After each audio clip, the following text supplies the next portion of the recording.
Bonsoir à chacun et à tous et bienvenue sur votre émission Tour d'Horizon. Aujourd'hui, mercredi 5 octobre 2022, le monde entier célèbre la journée mondiale des enseignants sous la thématique du leadership des enseignants et enseignantes dans la transformation de l'éducation. À cet effet, certains enseignants rencontrés dans la ville de Porto Novo ont opiné sur cette thématique. Suivez-les. L'enseignant d'abord, c'est celui-là qui joue un double rôle. Il joue le rôle d'instructeur et le rôle d'éducateur. Et en tant que leader, l'enseignant est tenu de transmettre à ses apprenants, à travers le processus de l'apprentissage, enseignement, évaluation, les connaissances livresques dont ils ont besoin pour être un être humain compétitif sur le marché de l'employabilité. L'enseignant est le gardien du temple que constitue la société. C'est celui-là qui inculque aux apprenants les bases éducationnelles pouvant leur permettre de quitter un niveau inférieur à un niveau supérieur pour être vraiment visible et imposable dans la société. Aujourd'hui, pour qu'il y ait un réel leadership, il faudrait qu'on considère un tant soit peu l'enseignant. Chez nous, l'enseignant est vu comme quelqu'un sur qui on peut piétiner. L'enseignant n'est pas vu à sa juste valeur. Il faille un tant soit peu que nos gouvernants puissent prendre en compte l'enseignement, le rôle de l'éducation également. Pour transformer même le monde, il faut d'abord passer par l'enseignement. Je pense que les enseignants que nous sommes, nous nous retrouvons effectivement, surtout que chez nous au Bénin, nous sommes en plein dans le tourbillon pour changer qualitativement les choses au niveau de l'éducation. L'enseignant est par excellence un grand psychologue et il est par excellence un éducateur. Il est par excellence celui qui apporte la motivation nécessaire pour pouvoir dissiper les soucis, les peines des apprenants. Et l'enseignant, c'est celui-là qui participe à la bonne image d'une nation. C'est l'enseignant qui façonne, qui moule et qui prépare tous les cadres du pays. Et à tous les enseignants, nous pouvons dire merci pour la noble mission qu'ils accomplissent pour une vie harmonieuse. Nous nous rendons à présent à Parakou où la journée de ce mardi a été marquée par un événement qui aurait pu coûter la vie à plusieurs élèves de l'école primaire publique Ganon Groupe B. En plein cours, la toiture d'une classe s'est affaissée sur des élèves. Les détails dans ce reportage de l'antenne de Guérita TV Monde de Parakou. Accident en milieu scolaire. Dans la journée de ce mardi 4 octobre 2022, la toiture de cette classe de fortune s'est effondrée sur élèves et enseignants en plein cours. Nous sommes à l'école primaire publique de Ganon, un quartier situé dans le premier arrondissement de Parakou. Bilan, plusieurs blessés graves. On était en train de travailler déjà lorsqu'on a entendu un grand bruit du dehors. On a couru, mais notre constat est que la toiture s'est affaissée sur les élèves de C1. Il y a eu 3 blessés graves. On les a dépêchés dans un centre de santé et c'est à ce niveau maintenant qu'ils ont référé un au CHD Borgou. Eux tous sont déjà libérés. Une situation que déplore la première autorité de cette école qui confie avoir mené plusieurs démarches auprès des autorités compétentes pour doter l'école d'un module de 3 classes. Ma première année ici, j'ai écrit pour dénoncer cela et j'ai sollicité l'aide du maire pour qu'il puisse venir nous construire un module de 3 classes. Rien n'est fait. Et je m'étais retournée pour les solliciter à nouveau. Ils ont dit que je n'avais pas écrit. Chaque fois, c'était le même refrain. Et l'année dernière, j'étais obligée de partir maintenant avec mon cahier de transmission que j'ai et j'ai leur caché. Ne voulant assister au pire, les membres de l'administration de cette école et les membres APE ont décidé de démolir les appartements vétustes de cette école. Ainsi, ils lancent un appel d'urgence au plus haut niveau pour que les activités académiques puissent reprendre pour le bonheur de ces apprenants. Les enfants sont à la maison, on les a congédiés, puisqu'il n'y a pas de salle pouvant les abriter. Je demanderais même, pourquoi pas au président Patrice Talon, qu'il demande à la mairie, ceux-là qui ont pour mission de construire les salles de classe pour nous, de se dépêcher pour venir nous secourir parce que les enfants sont à la maison tandis que d'autres sont en train de travailler. Si, avec cette situation, s'ils peuvent nous venir en aide, pour résoudre un peu avec nos difficultés. Ils seront bien la bienvenue. Cette école qui abrite les examens de fin d'année fait chaque année sa longue liste de difficultés. Le moment n'est-il pas venu de changer cette situation? C'est la fin du bulletin d'information. La suite de votre émission, c'est après cette pause. La pub, c'est tout de suite sur Guérit TV Monde. Vous recherchez une eau minérale de qualité supérieure? Un seul nom, Happy Water. Avec Happy Water, découvrez le plaisir de boire, la joie d'étancher votre soif. En vente à 1000 francs CFA le pack aux établissements altruistes 6 à Porto-Nouveau, Pau-Belle-Gare, rue de la CNSS.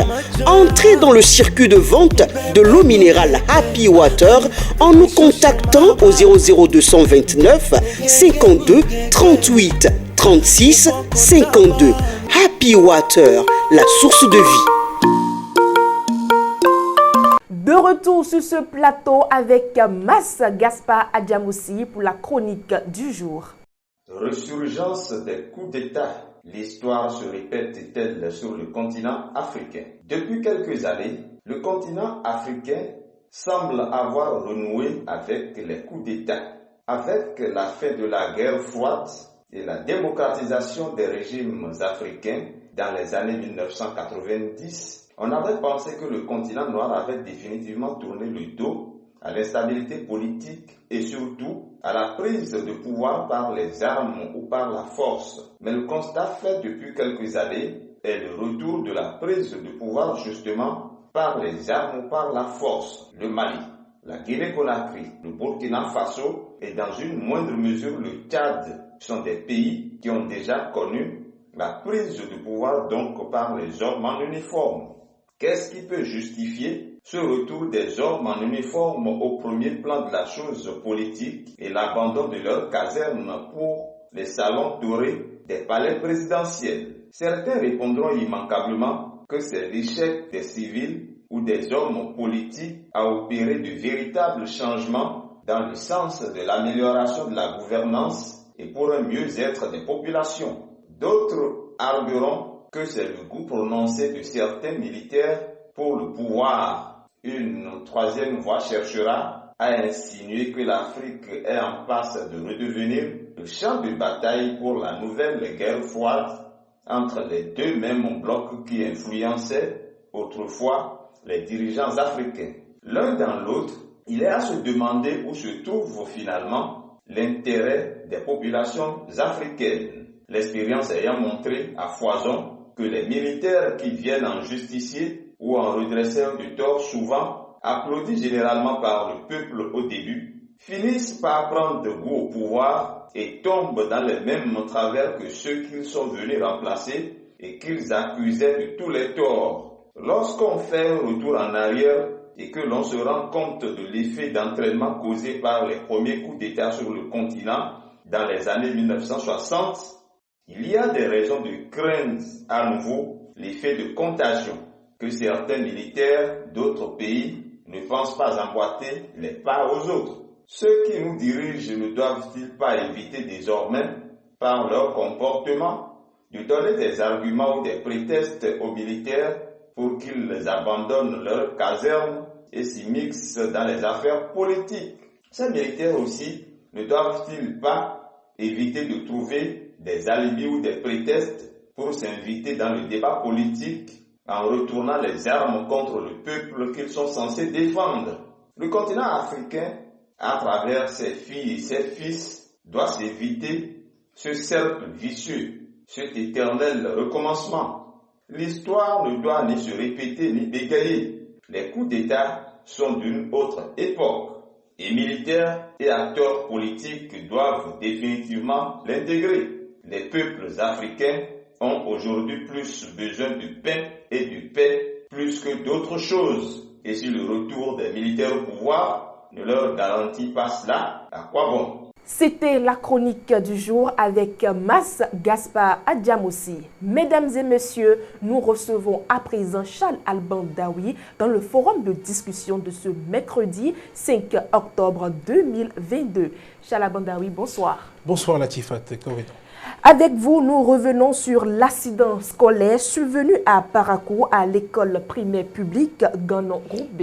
Oui, effectivement, cet accident malheureux qui est arrivé et qui aurait pu coûter la vie à plusieurs élèves de la classe cours élémentaire première année, et notamment le groupe B de cette école-là. Vous savez, c'est un événement qu'on aurait pu éviter parce qu'à suivre la directrice, elle a clairement dit que ça fait plusieurs fois qu'elle a dénoncé le fait et qu'elle a porté des doléances auprès des autorités au niveau local pour que la situation soit changée. Malheureusement, rien n'a été fait jusqu'à ce que la toiture de l'école s'affaisse sur les élèves. Vous imaginez que vous êtes sous un abri et que ça tombe. Ça aurait pu créer un drame. Malheureusement, je dirais heureusement, il n'y a pas eu de perte en vies humaines, mais il y a eu des blessés. La directrice en a dénombré 3 blessés graves. Il y a un qui a même été admis au CHD Borou. Heureusement que, bon, pour l'instant, on ne dénombre pas de perte en vies humaines, mais je pense que c'est une situation qui n'honore pas l'école béninoise, notamment au cours primaire. Nous savons que le gouvernement fait beaucoup en ce qui concerne la construction des salles de classe, mais il y a encore des écoles où des problèmes sérieux d'infrastructures se posent. Et là, par exemple, si les élèves, on a dû les mettre sous cette baraque-là, c'est que forcément, il n'y a pas de salle de classe pour les abriter.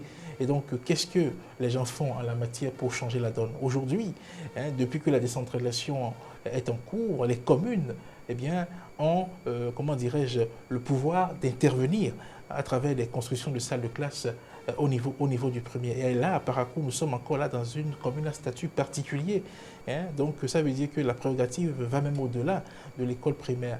Donc, au-delà du ministère, le ministère c'est même trop loin. C'est parce que le ministère est trop loin qu'on a délégué ces prérogatives à nos communes. Donc, la commune de Parakou, qu'est-ce qu'elle fait concrètement pour que ce genre de situation n'arrive plus sur son territoire? C'est aujourd'hui la question qu'il faut se poser. Chala Bandaoui, que faire pour que cet accident ne se reproduise plus ailleurs?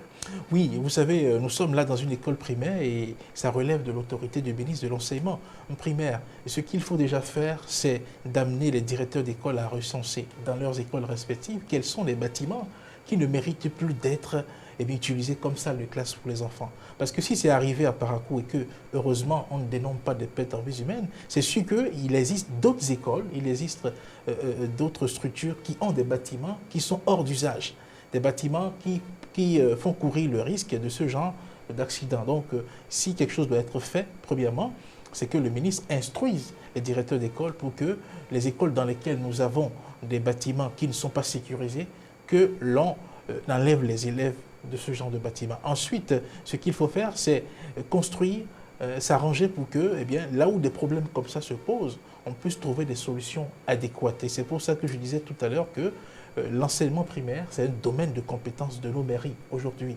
Il n'est plus normal que l'on aille jusqu'au ministère si on veut régler des problèmes liés à l'école primaire. Et donc, la commune de Parakou doit prendre le devant de cette situation-là, régler ça. Si c'est une salle de classe qu'il faut construire à l'école primaire publique de Ganon, je pense que la mairie de Parakou est assez compétente pour initier la chose, pour que demain, des parents qui envoient leurs enfants quand même n'apprennent pas sur les réseaux sociaux que il y a eu affaissement de toiture dans telle école et que on a plus haut de la tête et que les enfants ont été blessés. Voilà.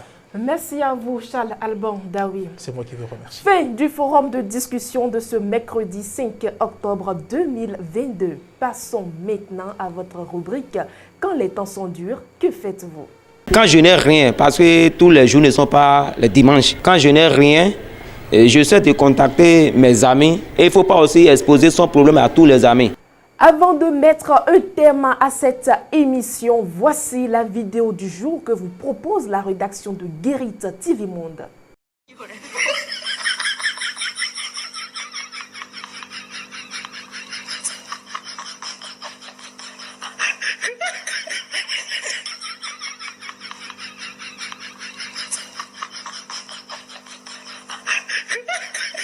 Ainsi se referme ce numéro de votre émission. Merci de votre attention. À très vite.